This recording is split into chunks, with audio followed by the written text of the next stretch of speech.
Você já cumprimentou esse irmão que está do seu lado aí?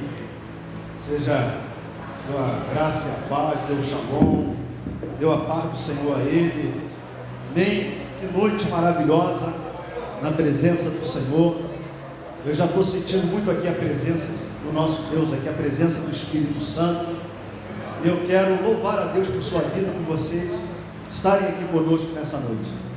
É o primeiro encontro de pastores e líderes do Comesg.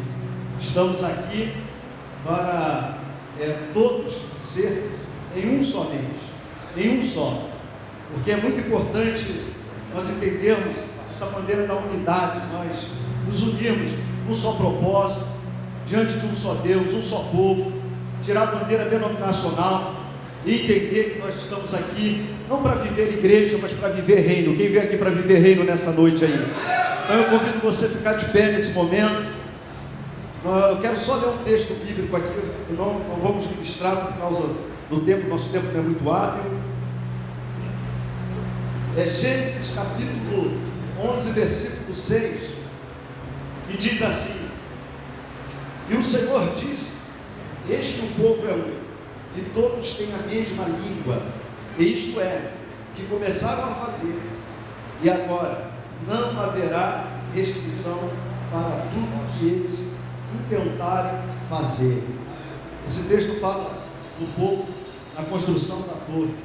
Eles estavam fazendo algo que estava fora, totalmente fora do planejamento de Deus. Mas, por eles falarem a mesma língua, estarem no mesmo propósito, eles estavam tendo êxito. E eu creio que é assim que nós temos que fazer nos dias de hoje, falar a mesma língua. A gente precisa se comunicar e se entender, a gente precisa puxar a corda somente por um lado. Um ao outro ajudou e o outro disse: esforça-te. Então nós não estamos aqui simplesmente para levantar a bandeira da sedite ou do enviar, mas nós estamos aqui para levantar a bandeira do Jeová Nissi. Estamos aqui para orar pela nossa cidade, pela liderança dessa cidade. Estamos aqui para orar pelo governo. E eu tenho absoluta certeza que aqui tem vários príncipes aqui, tem vários profetas, e nós vamos profetizar sobre a nossa cidade, sobre a liderança, sobre as famílias dos pastores, porque esse é o motivo de nós estarmos reunidos aqui. O apóstolo Mahatma Lopes, vamos aplaudir a Jesus para recebê-lo. Estava na África, irmãos, ele. Aí eu disse lá, mandei uma mensagem, disse: olha, veio recente de lá, está cheio de Deus, está cheio de coisa boa para passar para a gente aí. Amém? Quero chamar o Geudi aqui, logo a Jesus pela vida do pastor Geudi, nosso amigo, coordenador do Comesg. Amém? Ora por ele. Amado, estende as tuas mãos para cá. Vamos pedir ao Senhor que, com certeza, a palavra está no coração de Deus. Ele escolheu esse canal nessa noite para nos abençoar. Pai, muito obrigado por esta oportunidade. Muito obrigado pela liberdade que nos dá, Senhor, de nos chegarmos diante de Ti. Ó Deus, queremos colocar a vida do Teu Filho nessa noite. Pai, usa-o com poder, com sabedoria, e que nós sejamos, Pai, essa terra fértil para a Tua boa palavra nessa noite. Nós o abençoamos e o fazemos no nome de Jesus. Amém. Boa noite, família. Graça e paz. Que alegria poder viver esse momento, rever amigos, esse tempo de mesa, de poder compartilhar. Se eu fosse citar nomes aqui, eu certamente usaria meu tempo para falar de todos. Quase todos aqui eu tenho alguma relação, proximidade, e para mim é uma honra. Me lembro, durante o tempo que pastoreei em Vila Laje, eu sempre, saindo da minha residência, passando por aqui, olhava para essa igreja e falava: meu Deus, que lugar inspirador, que tempo poderoso. E eu tenho certeza, todo o time, enfim, pastores de todas as igrejas, mas em especial quem nos recebe aqui, a gente louva a Deus por aquilo que o Senhor tem feito nesse lugar, e claro, na vida de cada pastor, pastora, líder, e é uma honra estar com vocês aqui. Hoje eu estou pastoreando em Niterói, mas também temos servido a cidade com igrejas, estamos ali em Alcântara e também no bairro da Lagoinha, e tem sido um tempo muito poderoso, e eu fico grato ao Senhor em ver esse movimento que persiste, que resiste, que é um movimento de unidade, e eu louvo a Deus por isso, saber que você está aqui, porque você crê nisso, isso é fundamental. Quero aproveitar e também compartilhar com os pastores. Compartilhar sempre a última quinta-feira, quando você não houver um compromisso. Nós temos um projeto de mesa chamado Casa de Onesíforo, para recordar os pastores. Onesíforo foi aquele escravo que recriou Paulo por muitas vezes. Ele foi alguém que assistiu Paulo nas suas prisões, e tem sido um tempo muito especial. A gente tem recebido muitos pastores, não é um projeto denominacional, e quando possível, quando houver um tempo oportuno, eu quero lhe convidar para estar com a gente sempre a última quinta-feira pela manhã, às 10 horas, ou melhor, às 9 horas, na igreja que pastoreamos. A gente tem recebido muitos colegas e tem sido um tempo muito especial. É preciso, Paulo, quando se despede na sua segunda carta a Timóteo, ele vai saudar a casa de Onesíforo. Ele vai lembrar o quanto a casa de Onesíforo foi fundamental para que ele pudesse tomar fôlego, ser recriado no ministério. A gente sabe o quanto o ministério é difícil, e se não há um ambiente onde a gente recria o nosso ânimo, a nossa coragem, certamente a gente para no meio do caminho. Então fica aqui o meu convite para vocês. Pastores, eu queria convidar vocês a abrirem a Bíblia, Evangelho de João, capítulo 4, um texto muito conhecido, que muito falamos sobre a história da mulher samaritana. Eu acredito que há algo que o Senhor queira compartilhar conosco aqui, e eu quero de alguma forma, a partir desse texto, compartilhar experiências, compartilhar entendimento, e quero, por favor, desde já, deixar bem claro que o desejo do meu coração é que essa mensagem possa nos edificar, e a partir da minha própria vida, a partir daquilo que a gente precisou deixar em algum momento. E por favor, se isso não faz sentido para você, coloca em algum lugar. Quem sabe em algum momento da caminhada isso vai, obrigado pastor, vai fazer a diferença. João capítulo 4. Quando pois o Senhor veio a saber que os fariseus tinham ouvido dizer que ele, Jesus, fazia e batizava mais discípulos que João, se bem que Jesus mesmo não batizava, e sim os seus discípulos, deixou a Judeia, retirando-se outra vez para a Galiléia. E lhe era necessário atravessar a província de Samaria. Chegou, pois, uma cidade samaritana chamada Sicar, perto das terras que Jacó dera aos seus filhos, o seu filho José. Estava ali a fonte de Jacó. Cansado da viagem, assentara-se Jesus junto à fonte por volta da hora sexta. Nisso veio a mulher samaritana tirar água, e disse-lhe Jesus: dai-me de beber, pois os seus discípulos tinham ido à cidade para comprar alimentos. Até aqui. A primeira coisa que eu quero destacar, a capacidade de Jesus de discernir um movimento, uma narrativa, que tem como principal objetivo gerar no seu coração um sentimento de comparação e competição. A gente sabe o quanto Jesus reconhece o ministério de João Batista. Nós sabemos que em todo o processo de desenvolvimento, não só no contexto profético, espiritual, por uma mensagem messiânica, mas pela relação que existia entre Maria e Isabel. Maria, quando recebe a notícia que se tornaria mãe do Salvador, uma das suas atitudes demonstra humildade para aprender com alguém que está na frente. A primeira coisa que ela faz é se aproximar de Isabel, pois Isabel estava no outro nível, ou seja, ela estava antecipada nesse processo de gestação. É verdade que não foi simples esse caminho que Maria persegue até se encontrar com Isabel. Eu não quero gastar tempo aqui, mas é preciso lembrar que João Batista e Jesus foram gerados por mães que mantinham relacionamentos não apenas familiar, mas um relacionamento de reconhecimento. E foi um encontro tão poderoso de Maria com Isabel que os ventres se encontraram.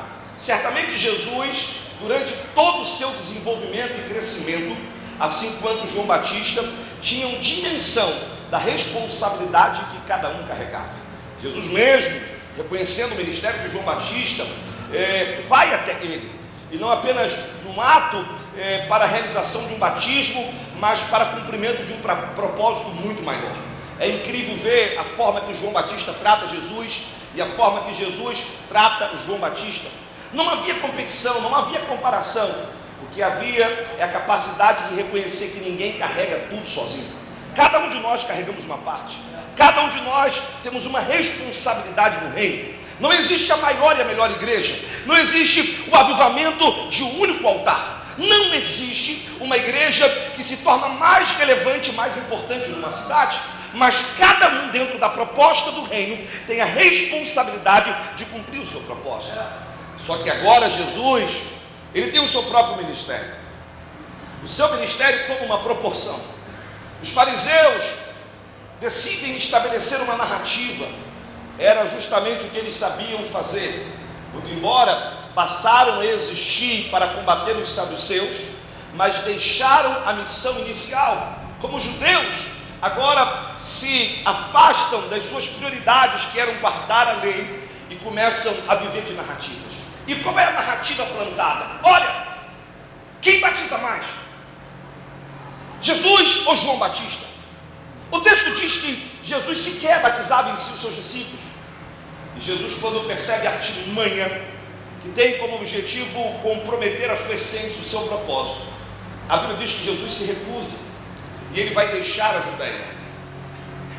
Se é que eu posso chamar de tema o nosso bate-papo, porque para mim não é uma mensagem, é um pastor ainda na sua caminhada, num processo de aperfeiçoamento, dividido com caros colegas, o sentimento que tenho, a percepção que tenho. Por isso eu quero dar esse tema no nosso bate-papo. Está na hora de deixarmos a Judeia. O que era a Judeia? O centro da adoração, o lugar dos holofotes, o lugar dos aplausos, o lugar em que todo mundo acendia para a estátua. A popularidade estava ali. Qualquer pregador, qualquer igreja queria estar estabelecido no centro das atenções. A Judeia tem um papel, não era apenas geográfico, mas desde quando o reino foi dividido, se tornou o centro da adoração. E lá está Jesus, ouvindo acerca do que os fariseus diziam. Ele simplesmente sabendo quem é João Batista. E por que ele sabe quem é João Batista? Porque sobretudo Jesus sabia quem ele era. Enquanto você e eu não soubermos quem nós somos, teremos dificuldade de reconhecer os nossos colegas. Enquanto não entendermos o que nos cabe na proposta do reino, teremos dificuldade de olhar e reconhecer. Quantas vezes passei por essa igreja e percebia no meu olhar, no meu coração, a dimensão, a graça, o favor, a autoridade apostólica que essa igreja exerce sobre a cidade. Deus não vai entregar a cidade para uma igreja. Deus não vai entregar a cidade para um grupo de pastores. A igreja de Cristo, ela tem a sua particularidade, a diversidade, a pluralidade. O reino é maior do que a gente.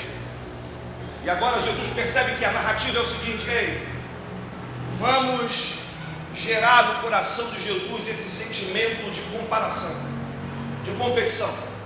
Qual é o melhor? Qual é o maior? Quem tem melhor estratégia? Quem tem os maiores projetos?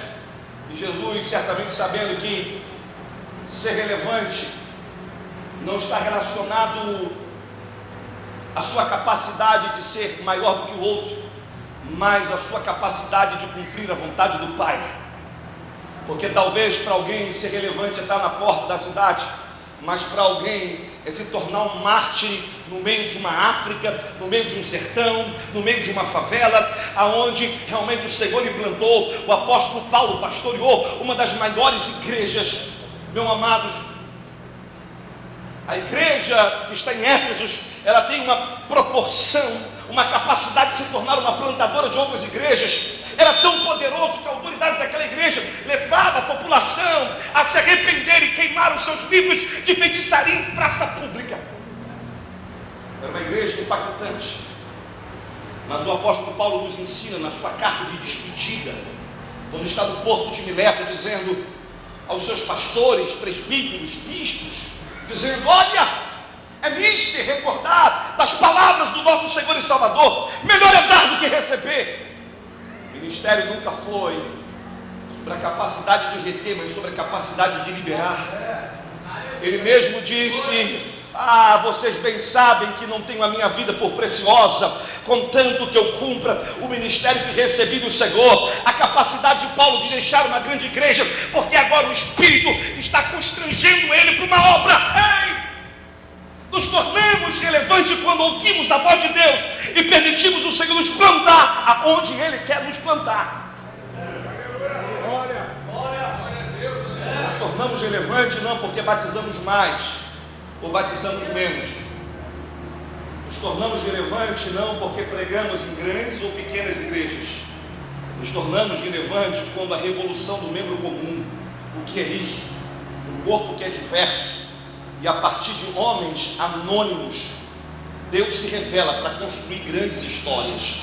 Quando Deus quis quebrar a condição de opróbrio de Israel, no período de Juízes, Deus não escolheu uma mulher que tinha um nome poderoso, porque a mãe de Sansão, a Bíblia diz que além de ser estéril, ela não tinha filhos. Parece redundante, mas a Bíblia quer revelar a condição de uma mulher que não tinha nenhuma capacidade, sequer o seu nome era conhecido. O teu marido tinha herança sacerdotal, ela não.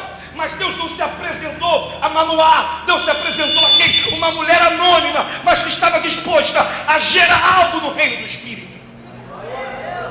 Ele vai pegar a gente hoje aqui, porque Ele está me pegando. Deus não vai levar a gente a um lugar onde primeiro Ele não vai nos conduzir. E Jesus começa a perceber, calma aí, que história é essa? Que jogo é esse? Qual é o melhor som, qual é a melhor igreja, qual é a melhor dança, qual é o melhor conjunto, qual é a melhor estratégia? Quem pode, quem não pode, quem tem, quem não tem, quem tem os maiores dizimistas, quem tem os menores dizimistas, quem consegue agregar mais pastores nas reuniões, menos pastores. Que história é essa? Eu falo assim, epa, calma aí. Está na hora de eu deixar a Judéia. Eu tenho uma palavra para alguém, talvez seja para mim mesmo. Está na hora dos pastores deixarem a Judéia. Não, eu vou repetir em bom tom. Está na hora de nós, pastores, termos coragem de deixar a Judéia. Eu vou repetir mais uma vez. Sai do holofote e vai para o propósito. Sai dos aplausos e vai para o centro da vontade de Deus. Sai desse lugar de concorrência e entenda que você é relevante quando você está onde Deus mandou você estar. Meu Deus! Mas deixar a Judéia está forte. Eu acho que eu encontrei os meus irmãos, Fabinho, que estão brigando juntos no campo do Rocha. Parece que eu estou bem pentecostal hoje. Eu encontro vocês, eu fico estragado. Eu sou um batista. Eu não sou mais assembleia há muito tempo, viu? Vocês não ficam perto, esse negócio pega. Ei, presta atenção. Jesus falou assim, pastor Vladimir, eu vou perder meu tempo com narrativa que quer me colocar contra quem eu reconheço. Foi o João que me batizou. O céu só abriu para mim quando eu me submeti a alguém que estava na minha frente. Porque o céu não se abre para pastores que não se submetem. Não, foi João Batista que de alguma forma me impulsionou para o ministério. E agora, os fariseus que deveriam se preocupar em guardar a lei, a palavra fariseu no original é separação, deveriam estar atento nesse processo de santificação. Eles estão agora querendo me propor uma relação tóxica com alguém que eu reconheço tanto. Vou deixar a Judéia. Fala para alguém que está ao seu lado, você deixaria a Judéia?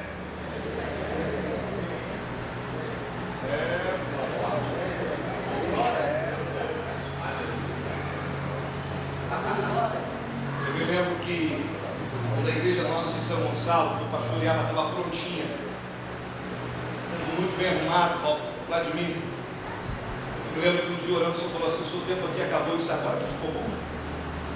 Agora que nós compramos uma propriedade, a única coisa que o Senhor me disse: a igreja é sua, é minha. Porque Deus só vai dar o que não está no nosso coração.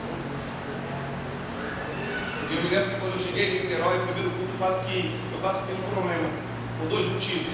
Primeiro, pela quantidade de pessoas no culto, eram 14 pessoas. Segundo, quando me falaram o quantitativo das ofertas, eu falei: Jesus, agora deu ruim. Mas quando Deus dá a visão, pastor Baratella, Deus dá a provisão.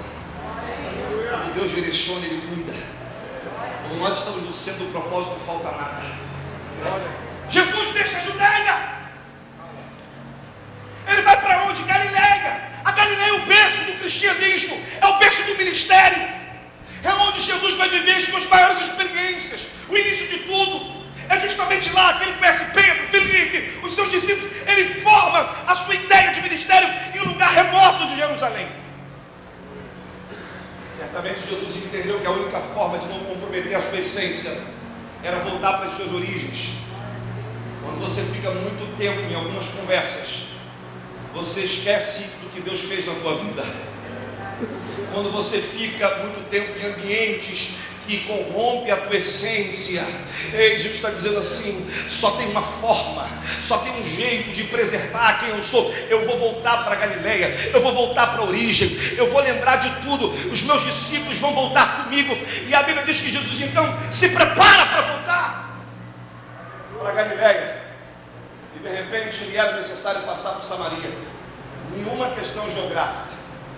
Os professores de seminário podem aqui analisar a geografia bíblica, e vocês vão entender que ele poderia atravessar o Vale do Jordão, poderia entrar em Jericó, tinha outras formas, mas não se tratava apenas de uma rota mais fácil, mas uma rota necessária.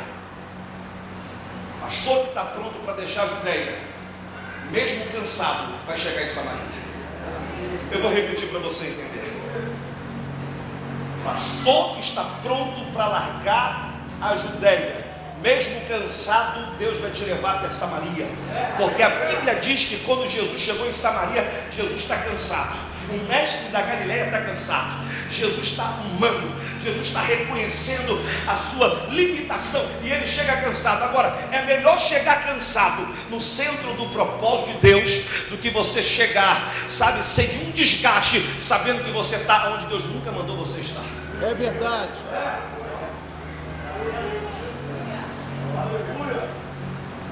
Melhor. Ele chega cansado e ele vai se assentar do lado da tradição. O reino de Deus sempre vai confrontar as nossas tradições. Jacó não era um homem qualquer, pastor Leandro. Jacó, ele tinha todo o histórico de vida, não apenas pela influência patriarcal, mas por aquilo que ele construiu. Aquele poço, inclusive, foi o poço que ele deu ao seu filho José. Ele bebeu daquele poço, os seus filhos beberam daquele poço. Os gados na agricultura familiar foram sustentados por aquele poço. Aquele lugar, ele era importante, mas não era relevante como Jesus era. E agora Jesus vai confrontar o que é importante por aquilo que é relevante. Ele está cansado no poço. A Judéia já não é mais um problema. Ele está envolvido agora com a direção do Pai para a sua vida. Os seus discípulos têm necessidades, e necessidades fazem parte da vida de todo ser humano. O texto diz que os seus discípulos foram comprar comida. Comprar? Na sua igreja você gosta que repita, então repete comigo. Comprar? Comprar comida, pastor. Eu só tenho uma pergunta, nada contra. Minha mãe, quando me mandava ir na padaria, o máximo de amigos que eu chamava era mais um. Vocês não acham que tem muita gente comprando comida para pouca gente? 12 discípulos comprando comida para 13 pessoas. Porque no reino de Deus, quem não está pronto para vencer a sua própria religiosidade, nutre as suas necessidades, e a única coisa que sabe fazer é comprar comida. O que estava prestes a acontecer ali, os discípulos não estavam preparados. Será que Deus pode ressignificar o nosso ministério, ou as nossas tradições são mais importantes? Será que Deus pode reprogramar a nossa rota, ou desde o dia que Deus me chamou, eu tinha uma pré-definição do meu ministério e tem que ser exatamente do jeito que eu quero? Será que Deus pode trazer uma disrupção da minha vida? Será que ainda posso ser sensível ao Espírito Santo para entender que Ele ainda faz da igreja dele o que Ele quer fazer? Será que Deus ainda tem liberdade no meu ministério para me mover como Ele quer me mover? Ou tudo é do meu jeito? Queridos, eu creio que que ministério precisa ser pragmático, mas ministério também precisa ser sensível à voz do Espírito. Ele ainda fala, ele ainda conduz, ele ainda opera no nosso meio, ele não mudou. Ainda é sobre nós a palavra que Zorobabel recebe, que não é por força nem por violência. Jesus pega a cadeirinha, ou melhor, ele se assenta, a fonte está ali, os discípulos vão comprar comida porque não vão entender nada, porque o nosso próprio sistema religioso, a nossa própria tradição não consegue compreender o que Deus é capaz de fazer. Eu nunca imaginaria que Deus um dia me tiraria de São Gonçalo e me colocaria numa igreja que os meus primeiros anos foram anos, sabe, de olhar e continuar sem entender. Eu tenho uma pergunta para alguém, talvez seja para mim mesmo. Você trocaria o teu pastoreio hoje por uma igreja no sertão?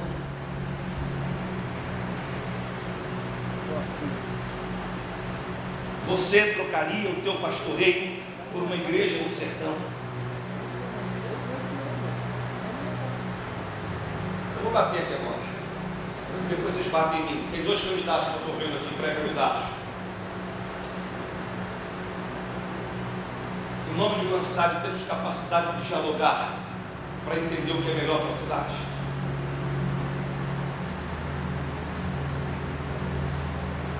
Eu vou além. Se você fosse desafiado como eu fui, receber uma igreja colada de parede, com uma lagoinha, o pastor Felipe Valadão dizendo: mano, estou chegando, vou construir a igreja aqui, posso? Seja bem-vindo, vamos conhecer.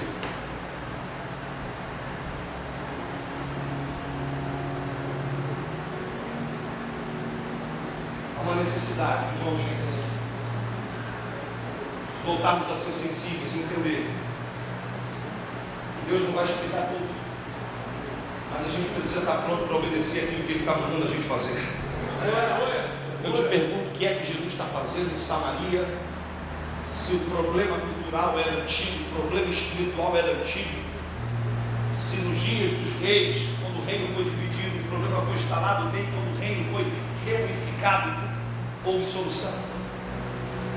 Se nós não tivermos coragem como pastores para propor soluções de problemas antigos, nós vamos continuar construindo a nossa própria visão de ministério e não vamos cumprir aquilo que Deus está nos chamando para cumprir.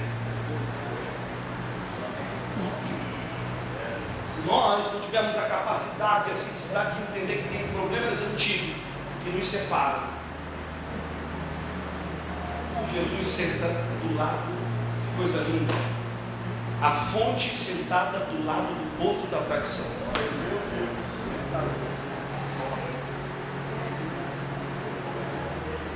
Pastor Fernando, esse Jesus, ele acaba com a gente. Ele pega a minha teologia e ele rasga ela. Ele pega o meu conhecimento histórico e vai além da minha compreensão. Ele não deixou apenas a Judéia, mas ele abriu mão de aplausos por propósito,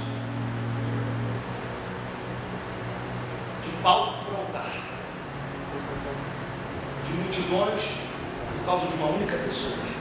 E me permita lhe dizer: pastor que não se move por um, não é digno de receber a cidade. Deus nunca vai entregar a cidade para um pastor, organicamente falando, se ele não está disposto a se sacrificar por ele. Meu Deus, nunca! Pastor César, nunca! Onde estão os discípulos? Comprando comida, porque o reino de Deus é assim. Ele está pronto para romper, vai comprar comida, vai fazer qualquer outra coisa, vai fazer marketing multinível, vai se reinventar. Se Deus chamou para o ministério, você precisa estar pronto para entender que nós não temos outra opção. É um caminho sem volta. Ministério não é todas as portas fechadas e a do ministério aberta. São todas as portas abertas e você entende que Deus está te chamando para você entrar por aqui. Não é a última opção que eu tenho, é a única opção que eu tenho. Jesus está ali, quem está vindo? Uma mulher samaritana. Falou. Se a minha mulher, assim como a sua, desse uma olhada falando, quem é que você vai ministrar agora? Mulher samaritana. Tudo bem que devemos ter cautela, e cada qual tem a sua orientação ética para lidar com o sexo oposto, mas a verdade é que estava vindo uma mulher ali complicada. Eu não sei se eu teria preferência de enfrentar os fariseus do que a mulher samaritana, porque eu acho que eu sou do tipo de José, quando aparece a Potifera eu corro, porque com Potifera a gente nem conversa, a gente foge, nem que seja necessário perder a túnica mais uma vez, porque não foi a primeira vez que José perdeu a túnica, foi a segunda, mas Jesus disse, se te pedirem a capa, entregue a túnica. A única coisa que você não pode é comprometer a unção e a essência da tua vida. Engraçado, quando você prega, você gosta que o povo dê glória, aplausos. Esse dia eu estava num café de pastor, eu falei assim, engraçado, o pastor foi na frente, no seu culto domingo, todo mundo tem que ir na frente.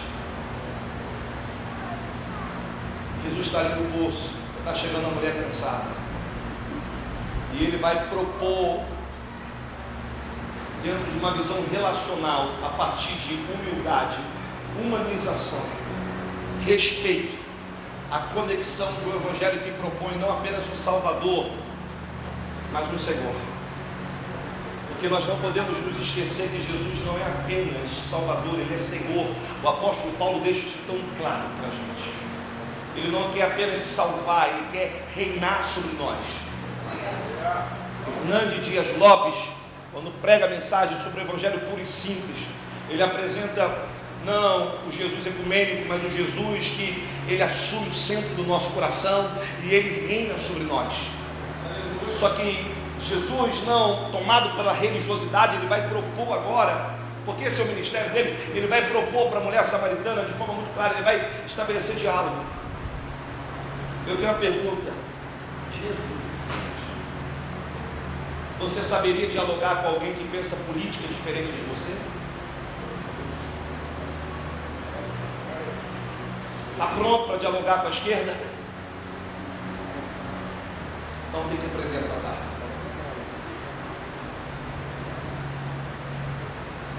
Está pronto para dialogar com os pentecostais? Quando você é presbiteriano? Eu fui fazer uma pós, os nossos irmãos presbiterianos, só para me aprender a respeitá-los, e sair de lá apaixonado, e há neles uma capacidade a qual eu não tenho. Mas quando me uno aos meus irmãos pentecostais, eu fico admirado. Que garra, que piedade, que fogo. Jesus está ensinando para a gente, porque Ele é o modelo do ministério, Ele é o ministério, Ele é o exemplo. A mulher samaritana está chegando, comigo. Jesus se aproxima e pede água. E ela lhe faz uma pergunta, dizendo assim: calma aí, os judeus não se dão com o samaritano?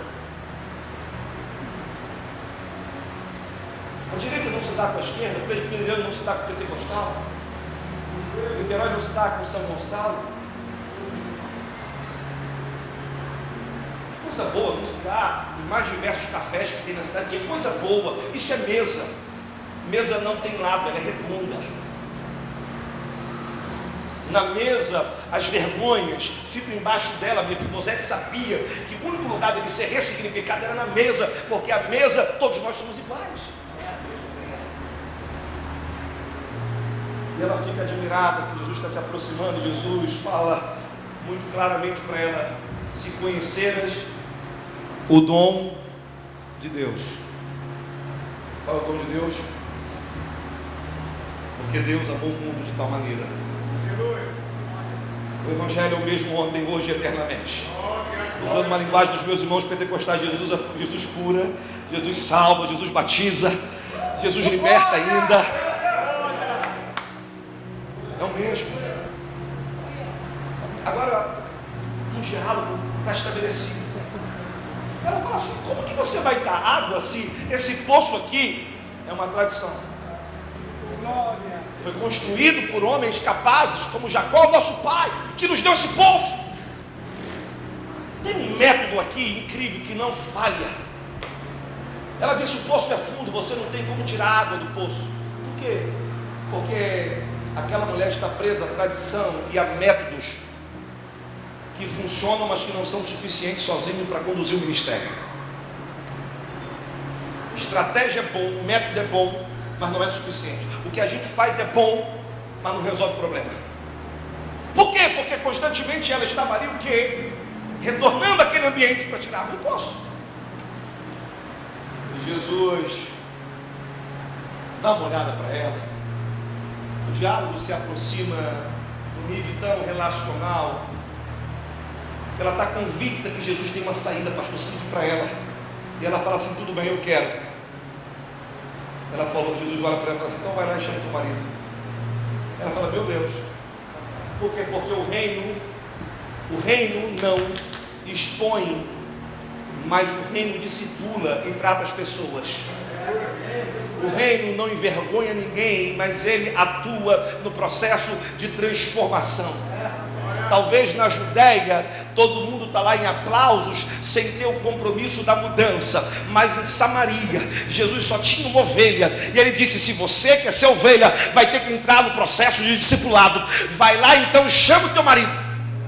Ela disse: eu não tenho marido. Ele disse: disseste bem, porque você já teve 5 relacionamentos. Esse que você tem não é o teu marido, e você precisa entrar nesse nível. Jesus é a figura do 7º marido, a perfeição de um ministério, de um casamento, daquilo que faz sentido para a salvação, para a mudança e para a transformação. Ela: meu Deus, vejo que és profeta. Pastor, independente se você crê em 5 ministérios ou não, se você não buscar a tua veia profética, muitas coisas não serão alinhadas no teu ministério. E ainda que o teu profético seja a capacidade de discernimento que vem através das escrituras, através dos conselheiros, você não pode perder. Porque muitas vezes a gente não se dá conta que a gente, para agradar um e a outro, ou para satisfazer o nosso ego, o nosso ministério virou um retalho doutrinário, um retalho de visão, um retalho de estratégia, um retalho de método. Você é tudo menos aquilo que você é, porque em nome de atender tudo e a todos, você vai se abrindo, aqui pode. Ei, a primeira coisa que eu faço lá na Nova é o processo do trilhar, que todo mundo vai saber aonde que está chegando. Ninguém vai ser surpreendido depois. Essa semana recebemos um pastor de outra igreja, e recebemos com muito carinho: vamos amar, vamos cuidar. Eu disse: meu irmão, eu lhe amo, você está vindo de uma grande igreja, meus vizinhos, mas o processo é o mesmo para todo mundo.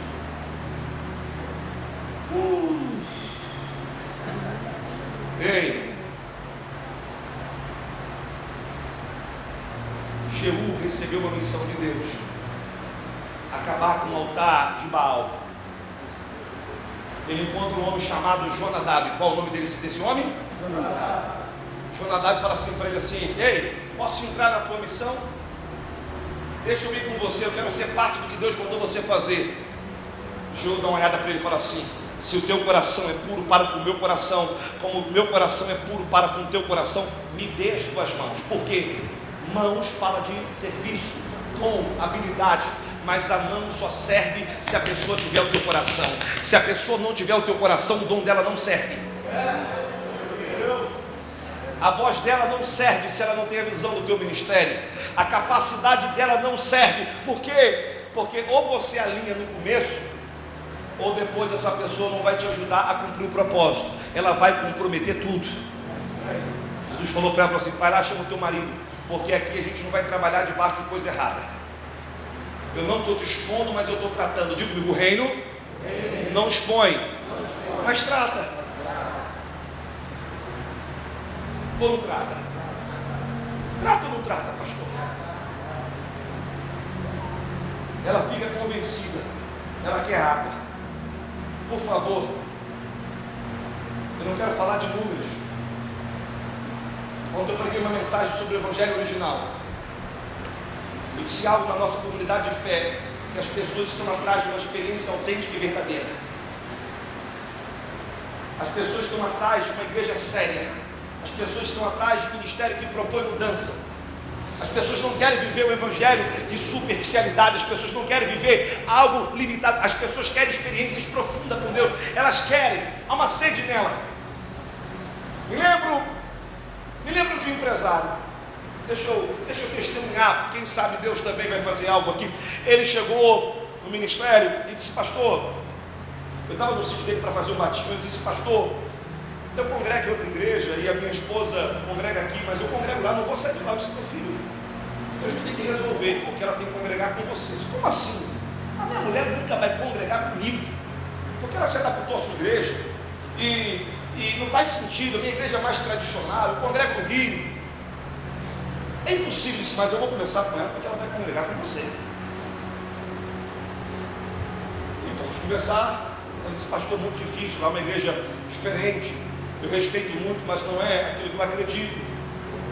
Eu disse para ele: duas coisas vão acontecer, ou ela vai congregar com você, ou você tem que congregar com a gente. Ele disse: mas eu não tenho como congregar com você, porque o meu dízimo é muito alto, e eu ajudo a igreja de lá. Eu disse: então combinamos algo, congregue com a gente e continue dizimando lá. Primeiro mês, ele deu o dízimo. Ele falou: pastor, posso falar com o senhor? Meu pastor falou que está tudo certo, é isso mesmo, eu tenho que congregar aqui e dizimar lá. Tem alguma coisa errada nisso? Eu falei: eu não estou sabendo. Se meu dízimo serve lá e eu sirvo para estar aqui, a partir desse mês eu começo a dizimar aqui. Aí eu falei: é o Senhor que está falando. É um dízimo significante, irmãos. Eu chamei ele e falei: vamos fazer o seguinte, você está convicto? Eu quero que você passe a dizimar os próximos 3 meses. Avisa o pastor que durante os próximos 3 meses ele vai poder contar com o seu dízimo, mas a partir do 4º Deus vai acalmar a nossa vigília, a nossa tempestade aqui, os nossos desafios através do seu dízimo. Ei, as coisas precisam ser claras. Deixa eu te dizer uma coisa, pastor, não tenha medo de ter conversa difícil com quem você precisa ter. Jesus teve uma conversa difícil com aquela mulher. Que coragem, que autenticidade. Irmãos, ele ia perder a única ovelha que ele tinha em Samaria, a primeira e única ovelha. Ele disse: não, vai lá, chama o teu marido. Tudo bem. Só que imediatamente ela vai mudar o assunto. Ela entra em qual assunto? Adoração. Ela falou assim: podemos trocar a pauta? Jesus falou. Ele não falou, mas temos a percepção que estava claro para ela que aquele marido não era dela. Jesus ouve daquela mulher: vocês dizem que nós devemos adorar em Jerusalém, nossos pais dizem que devem adorar aqui. Dá para a gente falar sobre adoração, sobre liberdade, presença, busca, intimidade. Eu quero entender como é que funciona na tua igreja. Se as pessoas não entendem como funciona na tua igreja, a tua visão de adoração, de intimidade, de busca, de palavra, as pessoas nunca vão ter motivo para ser parte daquilo que Deus te entregou, porque elas não têm clareza. Você precisa comunicar o que você acredita. Se você não tem missão, valores, se você não tem doutrina definida, se você não sabe quem você é, o que você crê, como é que as pessoas vão se conectar a você?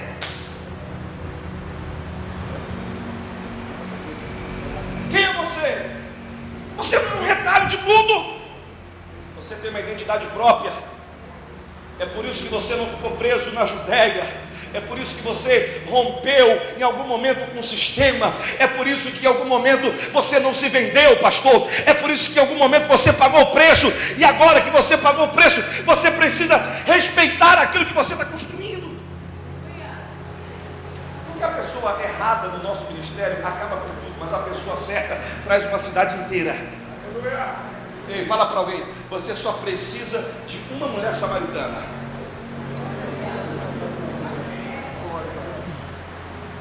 Só uma.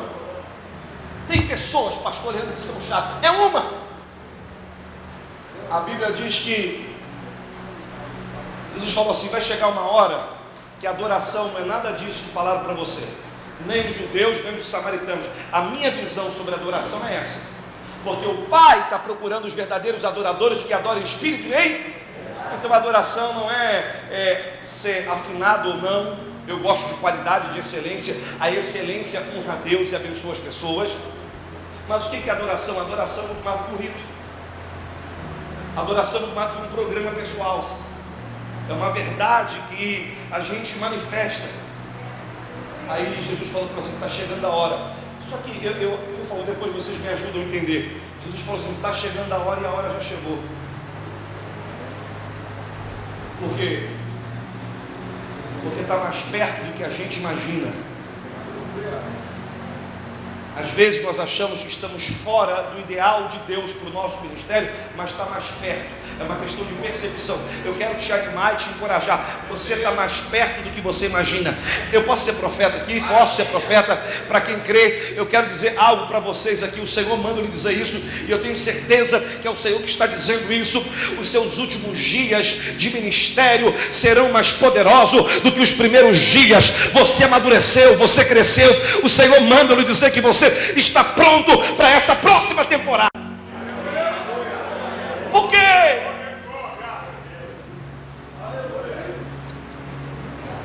Porque agora você se desenvolveu na percepção, na doutrina.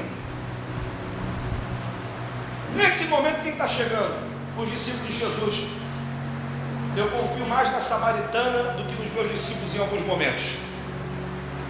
Porque quem não está vivendo o que você está vivendo, não vai entender o que Deus está mandando você fazer. Vou repetir para você entender. Quem não está na mesma frequência que você está, não vai entender os seus movimentos. Por que Jesus chorou? E ele chorou poucas vezes. Ele chora com Lázaro. O autor de Hebreus faz menção das lágrimas de Jesus no processo de redenção. E ele vai chorar na entrada triunfal de Jerusalém. Por que ele chora? Porque Israel não se atentou para o tempo da sua visitação.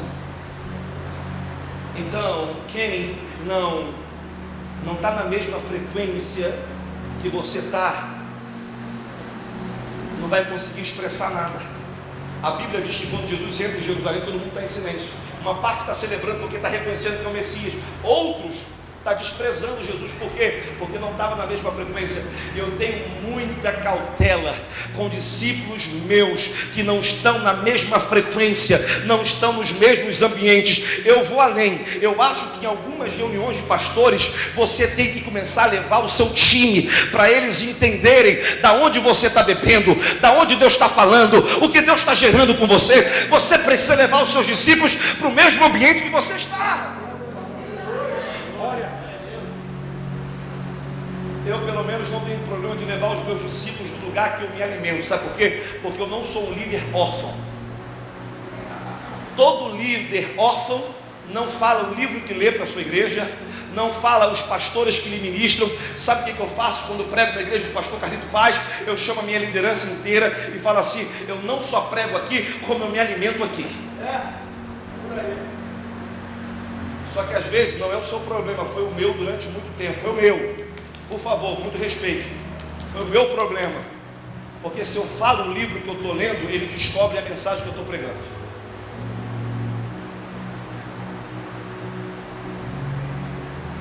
Leandro me conhece. Eu sempre fui de dividir leitura. Qual outro que já indicou muita leitura para mim aqui? Cara, está te abençoando, abençoa o colega. Quem quiser ir no Carlito comigo vai ser um prazer. Se não serve para você, não tem problema. Quem chega? Os discípulos de Jesus. Eu fico muito preocupado quando os nossos discípulos chegam sem ter dimensão do que a gente está vivendo.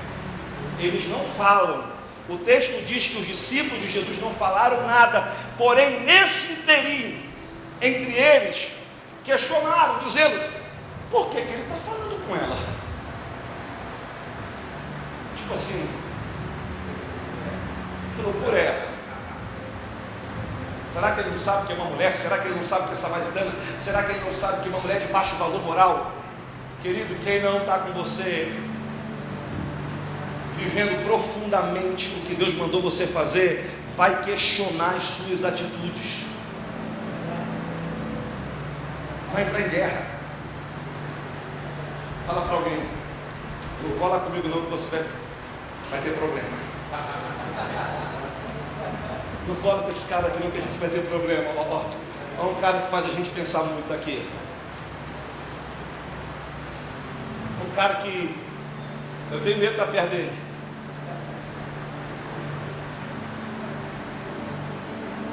Os discípulos ofereceram comida para Jesus. Sabe o que Jesus falou? A minha comida é fazer a vontade do meu Pai.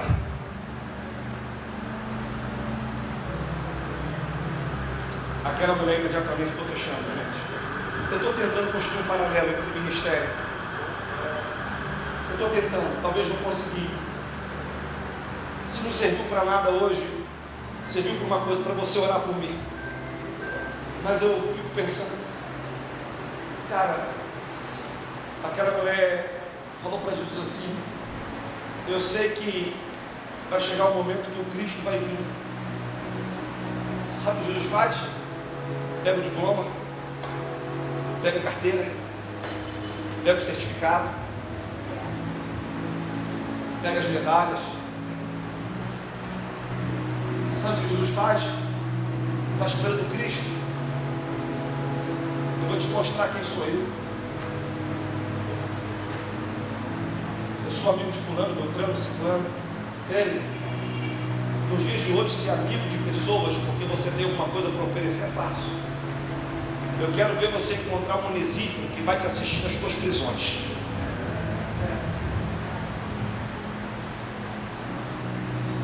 O que Jesus faz? Jesus apresenta diploma.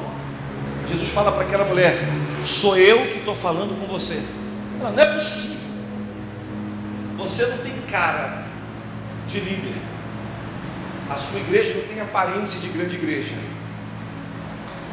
mas tem essência. Ela deixa o cântaro dela cair no chão. Eu vou deixar esse copo lindo cair aqui.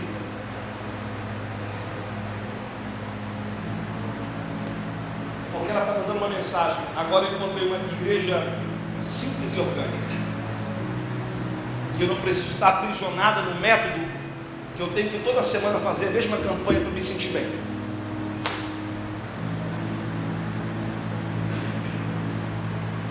Eu encontrei uma igreja tão viva que eu posso deixar o meu cântaro cair, que eu não vou precisar voltar para saciar minha sede não. Aleluia!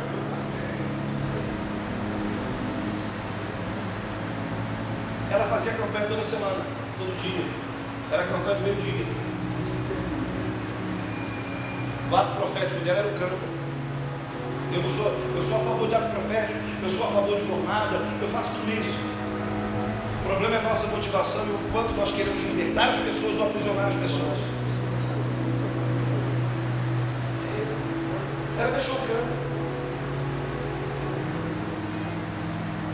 Vou falar da minha experiência. Posso falar da minha experiência aqui, pastor? Depois você me repreende. Eu te dou essa liberdade. Quando eu estava focado em dinheiro para realizar ministério, eu não realizei ministério. E quando eu comecei a focar em gente, todos os recursos foram liberados para cumprir o propósito.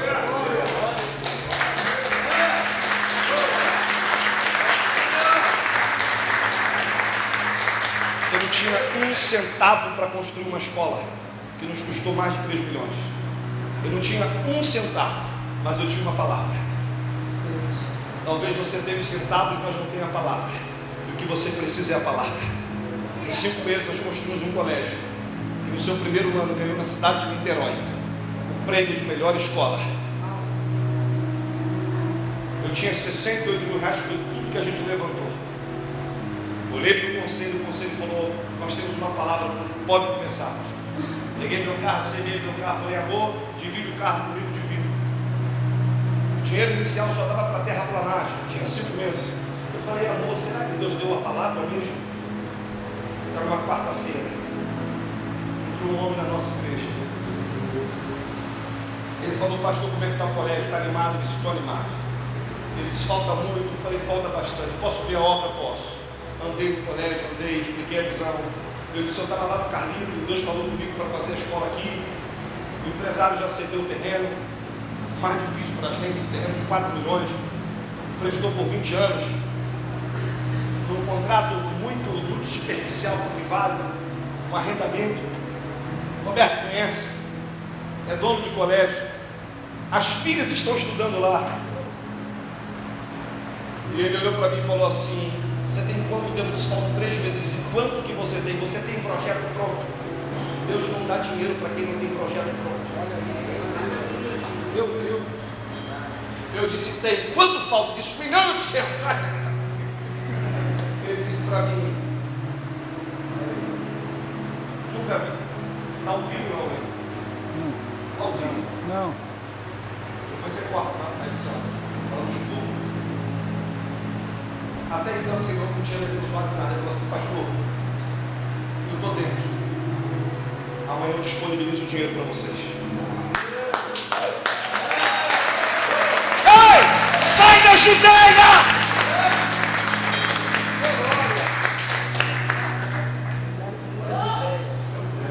Sai da Judeia, sai da competição, da comparação, dos aplausos. Aquela mulher deixou o cântaro, chegou na cidade. Você, Fabiano, é fácil uma volta. Agora, a mulher samaritana, a Bíblia diz que todos os homens da cidade foram ter uma reunião com ela. A minha mulher vai deixar de jeito. A sua, uma coisa sua? Essa aqui então? Você não vai não, querido. Você não vai. Já conversei com o Cíntia e nós dois vamos fazer essa viagem. E eu não vou, eu sou obediente. Se minha mulher não tem concordância comigo, meu filho, é complicado. Casa dividida, não tem jeito. A mulher samaritana fez a primeira reunião de evangelismo. O DNA da igreja de Jesus, conhecendo a visão. Pessoal, vai ter uma reunião conhecendo a visão da igreja que eu conheci. Quem? Aquela igreja que a gente está esperando na nossa cidade há muito tempo. Aquela igreja que a gente está esperando abrir na cidade há muito tempo. A igreja simples, pura, orgânica, com menos regra e mais presença. O pastor, mesmo cansado, conversa com a gente depois do culto, não sai pela porta dos fundos. Aquela igreja que discipula, mas que ama. Aquela igreja que não é religiosa, mas ela trata, ela liberta. Aquela igreja, sabe, que o pastor não está nem preocupado se a sua liderança não está entendendo a visão, mas ele está vivendo a visão, porque ele é a visão. Não é porventura o Cristo, disse ela, não é porventura o Cristo. Ei, filha, a cara você não é comigo. 60 horas de voo. Deus botou algo no meu coração. Quero abrir 10 escolas. Queremos fundar 100 igrejas. E nenhuma vai levar o nome da Nova. E você pode ser parte desse projeto comigo. Fizemos um treinamento agora pela Rede Espírita para 500 pastores africanos. Bancamos as passagens, o almoço, fizemos tudo. Sabe quanto custa manter um colégio na África? 5 mil reais. Se juntar 3 igrejas aqui, já banca um. Então vamos parar de ficar discutindo quantos membros tem, vamos fazer a obra de Deus.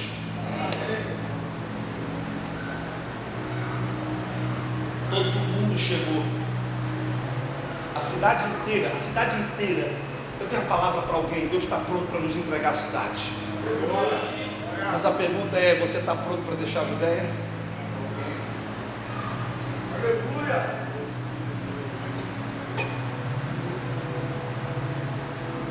O pastor Felipe me ligou e falou assim, mano, faça um favor para mim, vá no seu púlpito e pede para o pessoal não parar o carro aqui não. Eu disse, pastor, me perdoa. Eu falei, gente, o pastor Felipe pediu para não parar o carro da igreja. Como é que é a sua relação com o seu vizinho?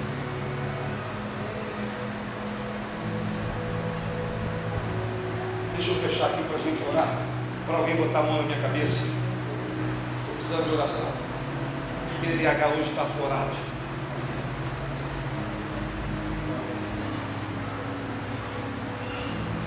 A Bíblia diz que Jesus ficou mais alguns dias ali. Eu fico pensando, para quem estava cansado, diga comigo, Deus não é homicida. Alguns pastores se cansam no ministério e morrem porque quer. Você lembra de um objeto que o Senhor colocou no tabernáculo chamado bacia de bronze? Naquela época não tinha a indústria do espelho, e o papel da bacia de bronze era para quê? Era para o pastor lavar as mãos e se ver antes de entrar para ministrar.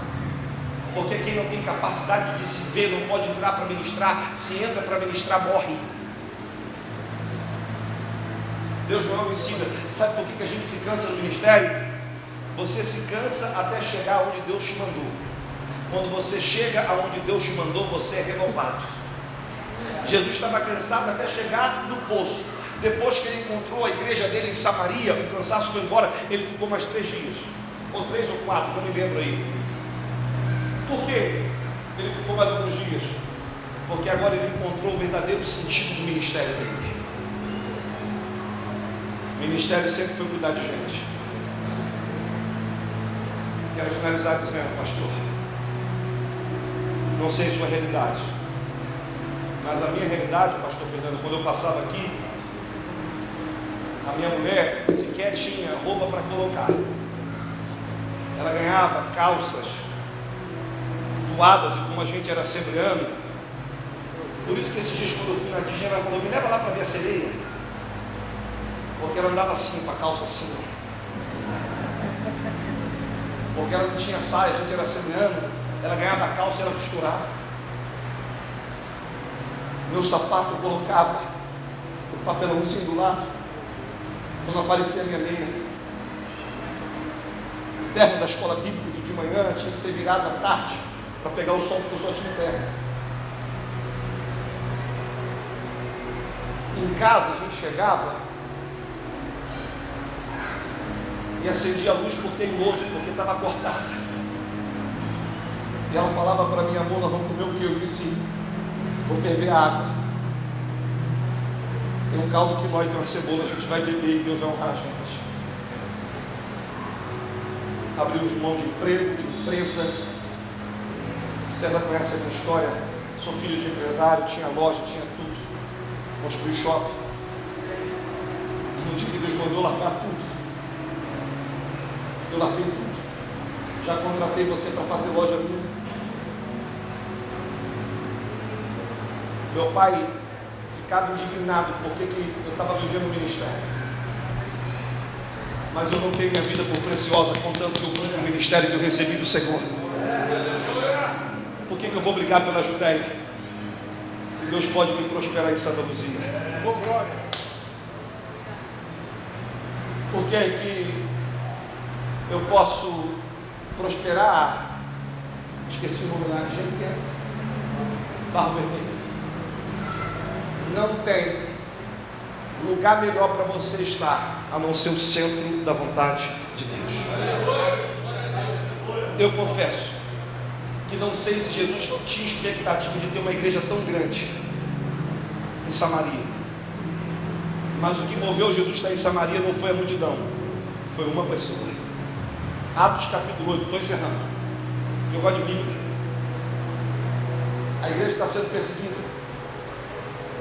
Um diácono que tinha um chamado evangelístico, Filipe, ele vai para onde? Samaria.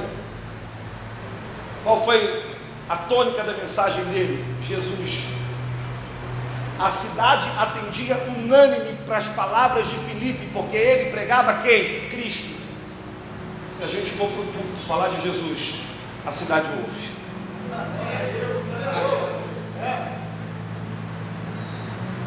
Coxos, paralíticos. O texto diz: e houve grande alegria na cidade. Qual era a cidade de Samaria?